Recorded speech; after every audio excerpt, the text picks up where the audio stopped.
Welcome back. Breaking news in the Casey Anthony case. Casey Anthony must return to Orlando to serve 1 year of supervised probation, and she has to be there no later than 2 weeks from today, August 26th at noon. Incredible stuff here. Many, I believe, will be surprised at this ruling. Again, a little bit of background here. This all stems from the check fraud conviction. Casey Anthony drained the account of her poor friend Amy Huizenga, and she was nailed for the check fraud.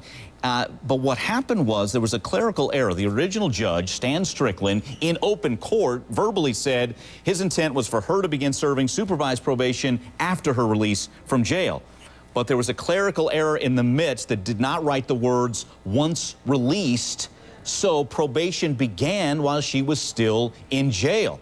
Well, Judge Belvin Perry is ruling judicial intent rules the day here. She's going to have to serve that probation now in the city of Orlando. I want to welcome back B.J. Bernstein, a criminal defense attorney. B.J., I know in that 2-minute break there, you were scouring over the 13 pages. Yeah. Any new highlights for us here? Well, you know, the judge is just, it really is, the language of the judge against Jose Baez is just really, really strong. I don't know if this is some pent-up rage during the trial because it lasts over 2.5 pages, talking about the duty of a lawyer to have candor to the tribunal and saying that Baez knew this, that he knew that the order was wrong, that he knew the minute, you know, that she got walked out the door, she shouldn't have gone. And he specifically admonishes him to read the Florida standards of professional conduct to govern himself accordingly in the future. So that's pretty strong in the midst of this whole decision that we've all been waiting for, is just where is Anthony, you know, Casey Anthony going to be? And it turns out that by noon on August 26th, she'll have reported to probation. Yeah, and again, BJ and I both are scouring over this as we go.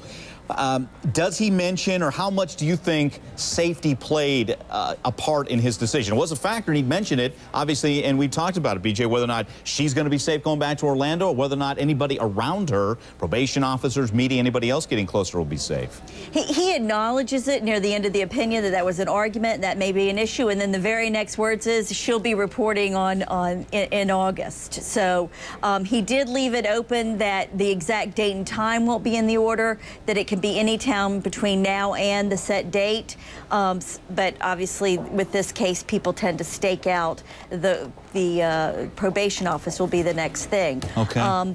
But she's going to be on probation just like any other citizen who has been convicted of a crime and ordered to do so. She's not going to be treated any differently. You know, and I think that's a key here. I think you just picked up on it. No. Like any other citizen, I think whenever possible with Casey Anthony, that's what the officials in Orlando have tried to do. She's no different than anybody else.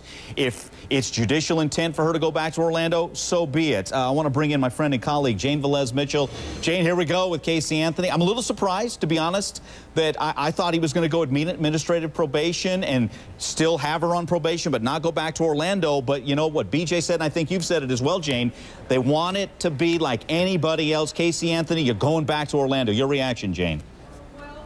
Well, you have to have been in Orlando, as you and I have been, Mike, to really feel the rage in that community against this verdict and to understand that these judges are human beings. And my understanding is that Judge Belvin Perry, it's an elected office, his term comes up in, at least it ends in the end of this year. So these are human beings that have to answer to the public.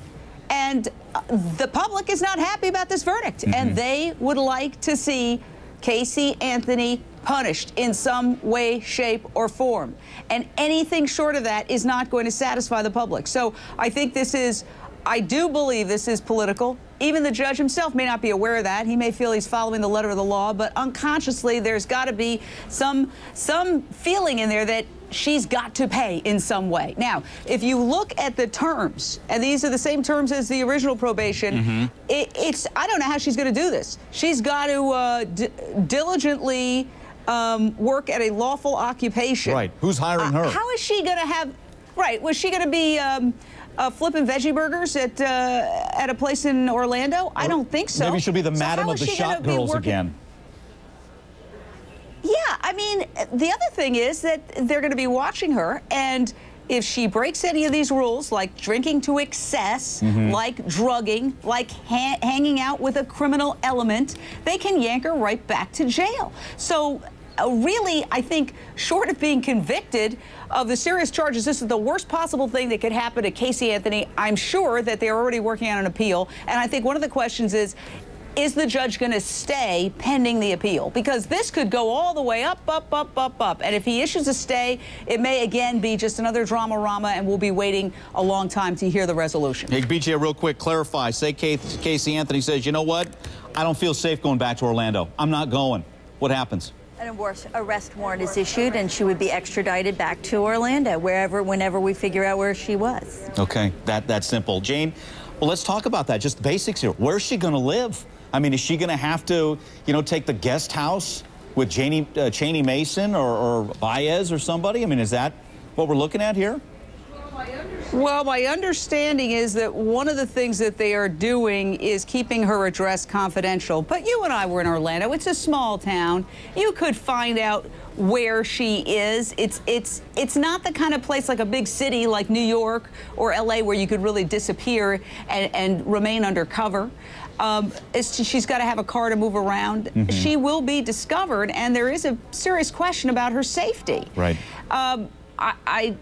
I find it pretty extraordinary. I am surprised, but then again, I'm not surprised. I was talking to Sean Hawley, who is the attorney for Lindsay Lohan, and she has covered so many of these celebrity cases, and she says they always get you. It's like the old Al Capone thing. If they can't get you on what they're going to get you, they're going to get you on tax fraud. Well, in this case, it's probation, and they are going to get her, and indeed, if this stays, it is going to be a very, very arduous for her to complete this, given the unique situation she is in, the most hated person in America officially. And there's a little something extra for her in Orlando, Jane, as you and I both witnessed, just to be honest here. Jane, yeah. I know you're going to be all over this coming up tonight on Issues. Hopefully we can talk in the meantime, but if not, we'll be watching tonight at 7. And BJ, you and I will continue to scour the 13 pages, get everybody all of the highlights of the judge's ruling. But bottom line, Casey Anthony's going back to Orlando.